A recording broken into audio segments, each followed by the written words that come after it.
بسم اللہ الرحمن الرحیم۔ السلام علیکم ڈیئر اسٹوڈنٹس، لیکچرر پاک اسٹڈیز طلعت سلیم آپ سے مخاطب ہے۔ آج ہمارا 22 آن لائن لیکچر ہے جس کا عنوان ہے یعنی ٹاپک ہے پاکستان کی علاقائی زبانیں۔ اس میں ہم زبان کے حوالے سے ارتقائی جائزہ جو ہم پہلے لے چکے ہیں، اب ہم ان کی اقسام کے بارے میں بات کریں گے کہ پاکستان میں کون کون سی علاقائی زبانیں بولی جاتی ہیں، جیسا کہ پنجابی زبان، سندھی زبان، بلوچی زبان، پشتو زبان وغیرہ۔ ابتدا میں انسان مختلف اشاروں اور آوازوں کے ذریعے اپنے جذبات اور احساسات دوسروں تک پہنچاتا تھا، پھر آہستہ آہستہ ان آوازوں نے مختلف الفاظ کی شکل اختیار کر لی۔ اس طرح الفاظ اور ان کے استعمال سے زبان ایک اہم ذریعہ بنی۔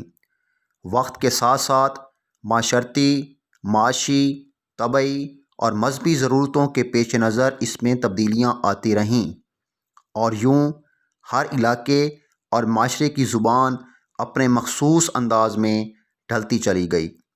اس طرح مختلف انسانی زبانوں اور بولیوں کا وجود ہوا۔ آج ہمارے پاس بہت ساری زبانیں موجود ہیں۔ سب سے پہلے ہم دیکھتے ہیں کہ پنجابی زبان۔ پنجابی زبان کے حوالے سے ہم سب سے پہلے پنجابی زبان کی ابتدا دیکھتے ہیں کہ پنجابی زبان کی ابتدا کہاں سے ہوئی ہے۔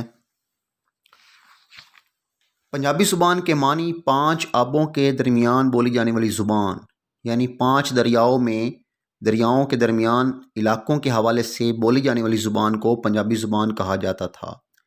5 آبوں کا مطلب 5 پانی، یعنی دریائے ستلج، دریائے راوی، دریائے چناب، دریائے جہلم اور دریائے بیاس سے گزرنے والے علاقوں میں جو زبان بولی جاتی ہے اور جو بولی جاتی تھی وہ پنجابی زبان ہے۔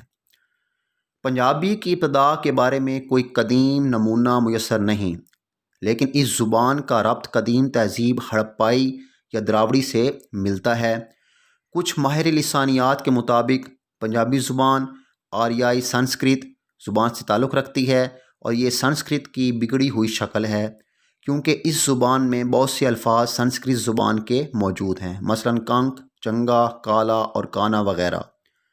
پنجابی زبان ابتدا میں ہندو جوگیوں اور مسلمان صوفیاء کرام کی زبان سمجھی جاتی تھی۔ محمود غزنوی کے دور میں مشہور شاعر مسعود سعد سلیمان نے پنجابی میں شاعری کی، لہٰذا کہا جا سکتا ہے کہ شاید اس زبان کی ابتدا محمود غزنوی کے دور میں ہوئی۔ پنجابی زبان کے مختلف ادوار میں مختلف نام رہے، جیسے مشہور مورخ المحسودی نے پنجابی زبان کو ملتانی کا نام دیا، البیرونی نے اسے الہندیہ کہا، یعنی ابو ریحان بیرونی نے اسے الہندیہ کہا، امیر خسرو نے اسے زبان لاہور کہا، گرو نانک کی زبان کو زبان جٹائیں پنجاب کا نام دیا گیا، اور بعض نے اس کو جٹکی زبان قرار دیا۔ تاہم اس خطے کا نام پنجاب پڑنے کی وجہ سے یہاں بولی جانے والی زبان کو پنجابی کہا جانے لگا۔ اچھا، پنجابی زبان کے 6 مشہور لہجے ہیں، جیسے ملتانی یا سرائکی لہجہ، پوٹوہاری لہجہ، ماجھی لہجہ، چھاچھی لہجہ، دھنی لہجہ اور شاہپوری لہجہ۔ لیکن آپ کے سامنے یہ ہے پنجابی زبان کے 6 معیاری لہجے ہیں، لیکن معیاری لہجہ جو ہے وہ ماجھی ہے۔ یہ آپ کا شارٹ کوشچن بن سکتا ہے کہ پنجابی زبان کے کتنے لہجے ہیں اور معیاری لہجہ کون سا ہے۔ پنجابی زبان کے 6 لہجے ہیں اور معیاری لہجہ ماجھی ہے، ٹھیک ہے۔ اچھا، اس کے ساتھ ساتھ پنجابی زبان کے شعراء کون سے ہیں، ٹھیک ہے، پنجابی زبان کے شعراء کون سے ہیں۔ پنجابی زبان کے بہت سارے شعراء ہیں، جیسے وارث شاہ، ہاشم شاہ، فضل شاہ، حافظ برخوردار، ٹھیک ہے۔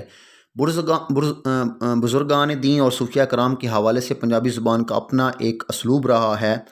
مثلا پنجابی زبان کے پہلے باقاعدہ شاعر حضرت بابا فرید الدین کو پنجابی زبان کا پہلا باقاعدہ شاعر سمجھا جاتا ہے۔ آپ کی اشلوق سکھوں کی مذہبی کتاب گرو گرنتھ میں بھی موجود ہیں۔ یہ بابا فرید الدین کو پنجابی زبان کا پہلا شاعر سمجھا جاتا ہے۔ اس طرح اس دور میں پنجابی ادب کو نئی بنیادیں فراہم کی گئیں۔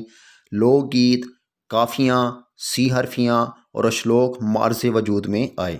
داستان گوئی کے حوالے سے ہم دیکھتے ہیں کہ ہیر رانجھا کا قصہ وارث شاہ نے لکھا، سسی پنوں کا قصہ ہاشم شاہ نے لکھا۔ یہ پنجابی زبان میں داستان گوئی کے حوالے سے لوک داستانیں ہیں جن کو منظوم کیا گیا ہے، یعنی نظم کے انداز میں لکھا گیا ہے، یعنی پنجابی زبان میں نظم کے انداز میں لکھا گیا ہے ان قصوں کو۔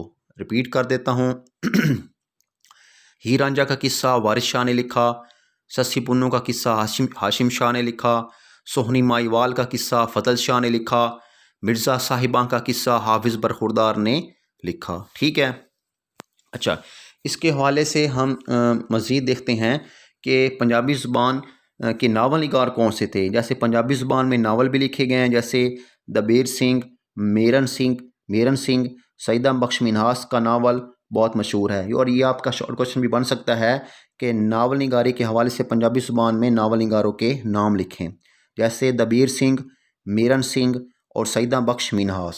ٹھیک ہے، اس کے علاوہ پنجاب یونیورسٹی میں شعبہ پنجابی بھی قائم کیا گیا، جہاں پنجابی میں PhD کی سطح تک تعلیم دی جاتی ہے۔ 1970 کے بعد پنجابی زبان میں جدید موضوعات، آرٹ، فلسفہ، تاریخ، لسانیات، معاشیات، جغرافیہ، طب اور قانون پر کتب لکھنے کا رجحان پیدا ہوا اور اب قابل قدر علمی ذخیرہ وجود میں آ چکا ہے۔ حافظ شیرانی اپنی کتاب پنجاب میں اردو میں پنجابی کو اردو کی ماں قرار دیتے ہیں۔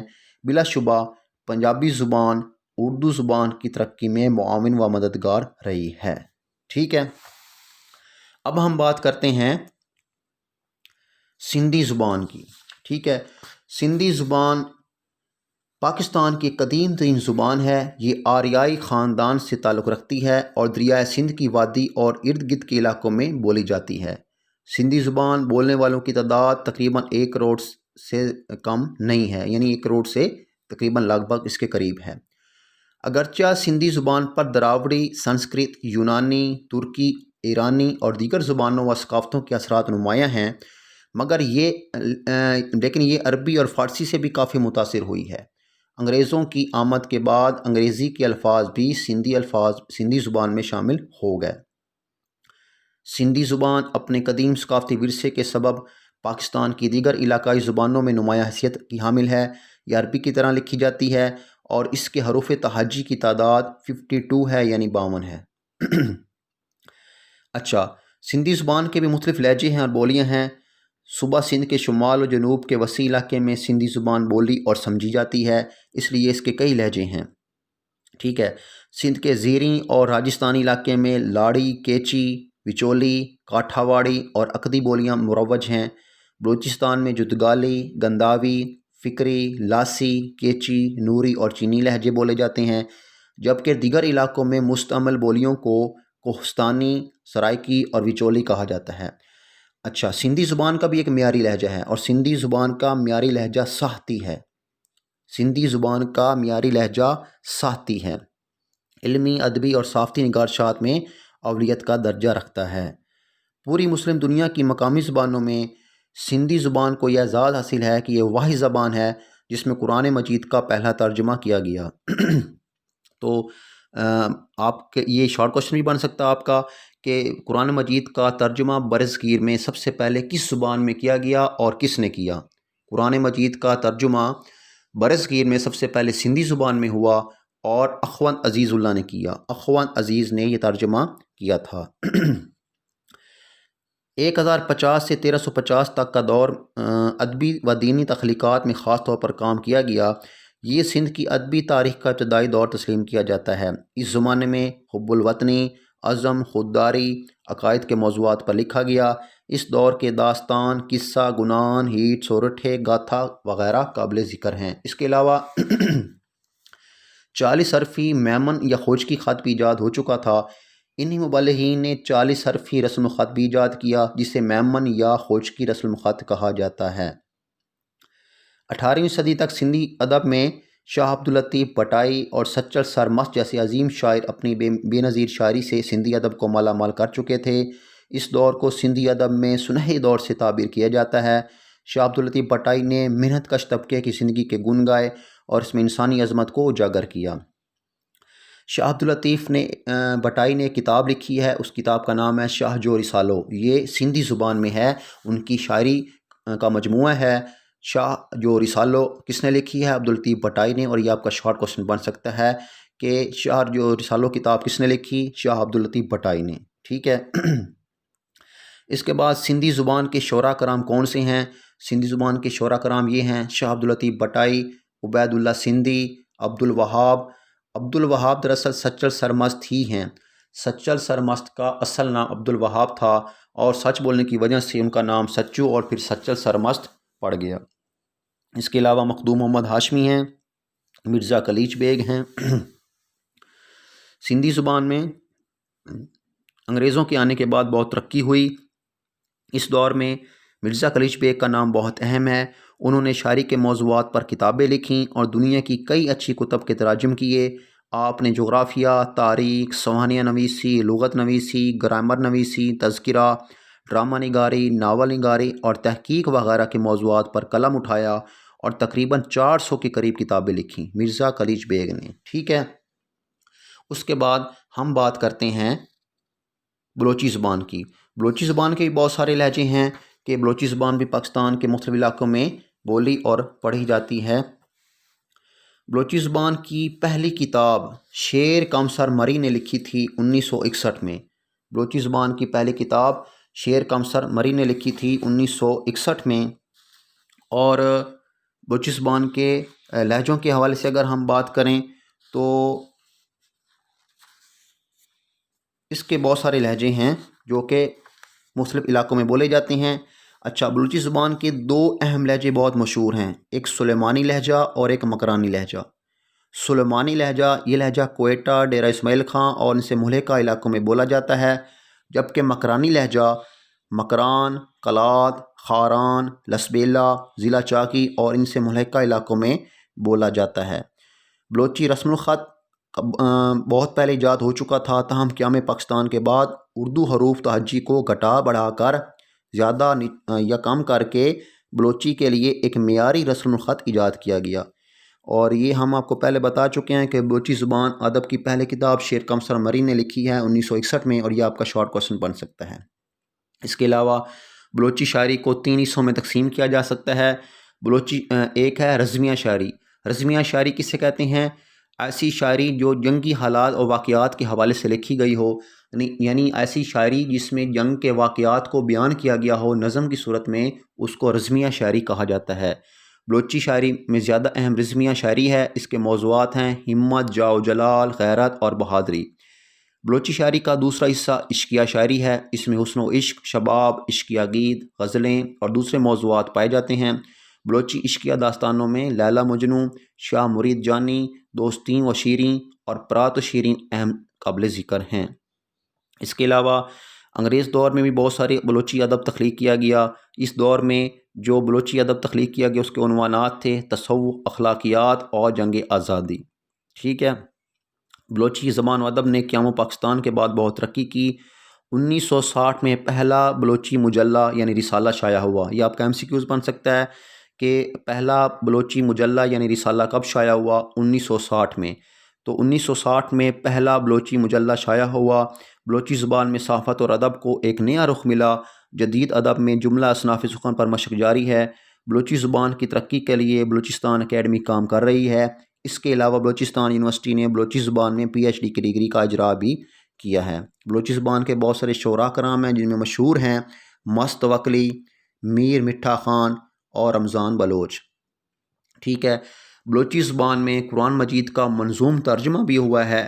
یہ آپ کا شارٹ کوسچن بھی بن سکتا ہے کہ بلوچی زبان میں قرآن مجید کا منظوم ترجمہ یعنی نظم کی صورت میں ترجمہ کس نے لکھا اور کب لکھا؟ مولوی ملح نے 1970 میں بلوچی زبان میں قرآن مجید کا منظوم ترجمہ کیا، ٹھیک ہے۔ اس کے ساتھ ہم دیکھتے ہیں پشتو زبان۔ پشتو زبان کے بہت سارے لہجے ہیں۔ پشتو شاعری کے حوالے سے پہلی کتاب ہے پٹا خزانہ۔ پٹا کا مطلب پشتو زبان میں پٹا کہتے ہیں چھپے ہوئے خزانے کو، ہڈن ٹریجری۔ پٹا خزانہ، چھپا ہوا خزانہ۔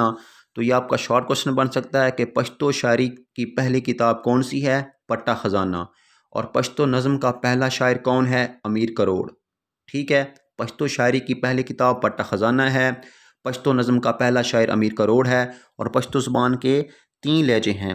شمال مشرقی لہجہ، یہ لہجہ صوبہ سرحد کے شمال مشرقی علاقوں میں بولا جاتا ہے۔ جنوب مغربی لہجہ صوبہ سرحد یعنی کے پی کے جنوب مغرب میں بولا جاتا ہے۔